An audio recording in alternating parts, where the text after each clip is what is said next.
Hello everyone. In today's video, I'm going to be reviewing the movie Splendor from 1961. Not only will this video be a movie review, I'm also going to give a little personal story that makes me feel connected and relatable to this movie in a different way, without giving too much personal stuff away about my personal life. Splendor is a drama film that was made by Warner Brothers. It was released on October 10, 1961. The film grossed $4 million at the box office, and it got great reviews when it came out. It was nominated for 2 Academy Awards. It won Best Screenplay. The film was directed by Elia Kazan, who also produced the film. The screenplay was done by William Hinge, who also did the playwright novelist. The film stars Natalie Wood, Warren Beatty in his first film. Pat Hingle, as you all know, remember, who played Commissioner Gordon in the Tim Burton and Joel Schumacher Batman movies. And Audrey Christie.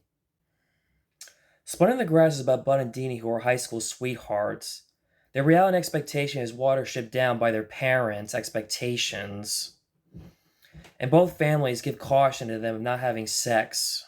Deanie's mother thinks that Bud will not marry Deanie because of loose morals, and Bud's father is afraid of Bud ruining his future at Yale, impregnating Deanie.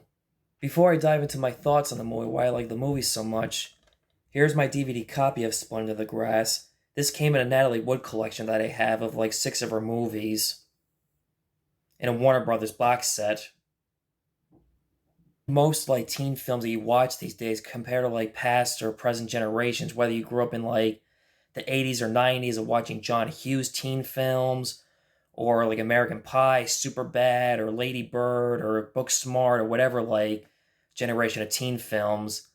Unlike most like teen film these days that are mostly marketed as stupid dumb comedies, back in these times like the late 50s and the early 60s when they did teen films, they were very rare and they were mostly dramatic.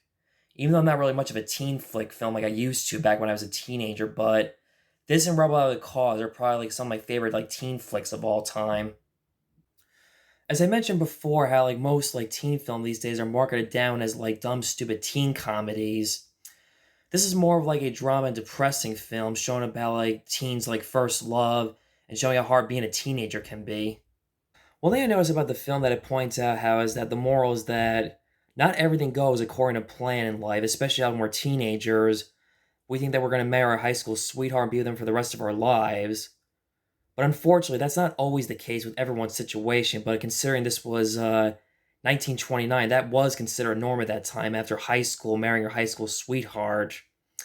But unfortunately, today in modern day society, that's not really the case anymore these days.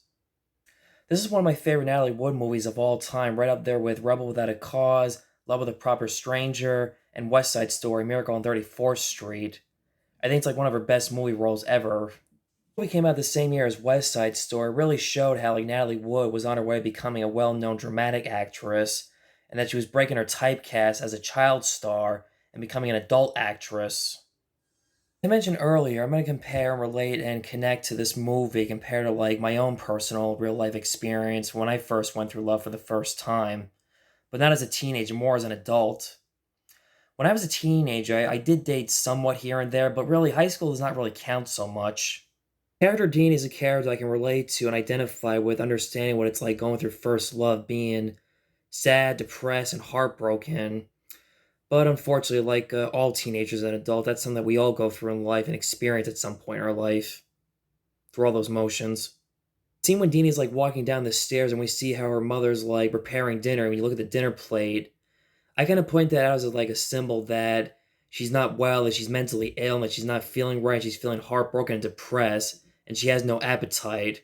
Which again, unfortunately, that is something I can relate to, being depressed and stuff, and it's not really fun when being depressed when you have no appetite. Also feeling suicidal after when Bud broke up with her. The bathtub scene is one of my favorite method acting scenes in the history of film because I probably learned a lot more by watching method acting scenes than from my acting class. The one thing I find ironic in this film is that the character Deanie, when she tries to drown from committing suicide, it foreshadows how in real life Natalie Wood died from drowning, and also that the boat she fell off was called Splendor. Ending of the movie when Deanie finally sees Bud for the first time in 2 years, it's sad and it's awkward. Also, after like when their little brief reunion, when they're both driving off, Deanie's friend asks her, "Do you still love Bud?" I always kind of like interpret it as that, like, it's yes and no. Yes, deep down she'll always love Bud no matter what, but no, because not after the way Bud broke her heart, that she'll never go back to him ever again. Shows that no matter how much we love our first loves, that we'll always love them deep down. We can never go back to them after the way things ended, badly and sad and tragic. Sometimes in life we do or don't always get over our first love. And sometimes there's only one person we ever loved in our life. Back to briefly what I mentioned before about going through a bad personal breakup experience.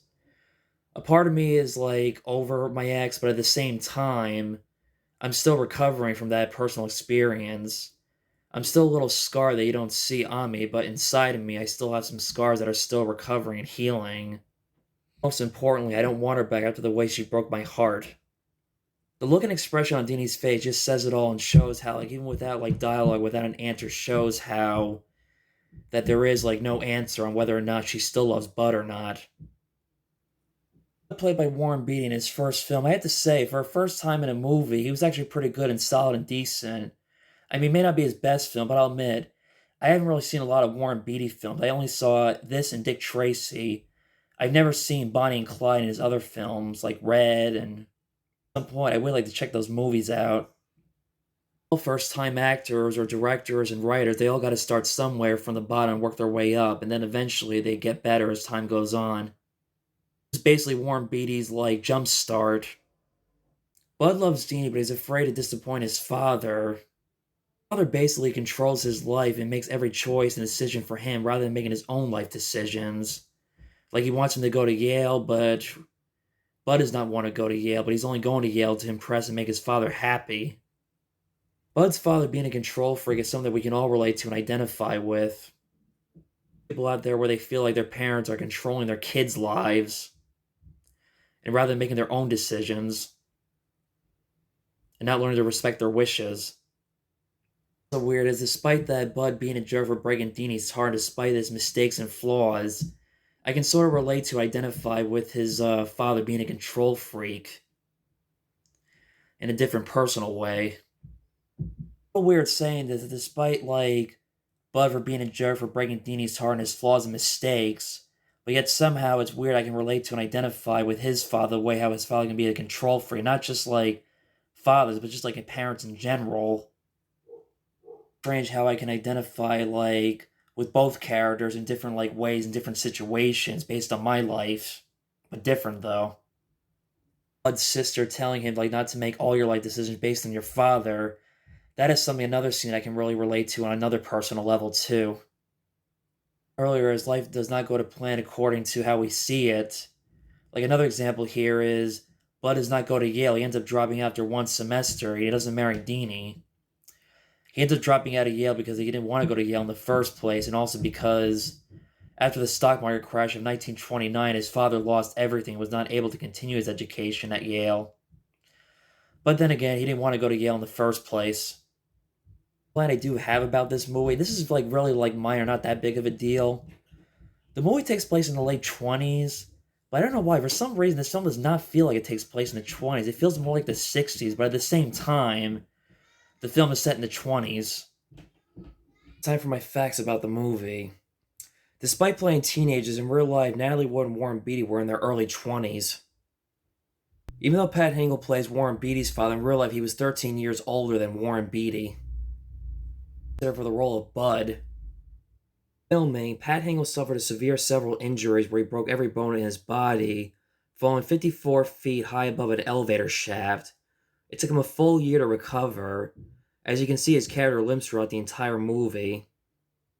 Film to have the first ever French kiss scene in a movie. Bathtub scene, Ilkazan advised Natalie Wood not to wear the bracelet that she wore throughout her career to hide the broken wrist that she suffered during the making of one of her films as a child. It had never healed back in its proper place and position.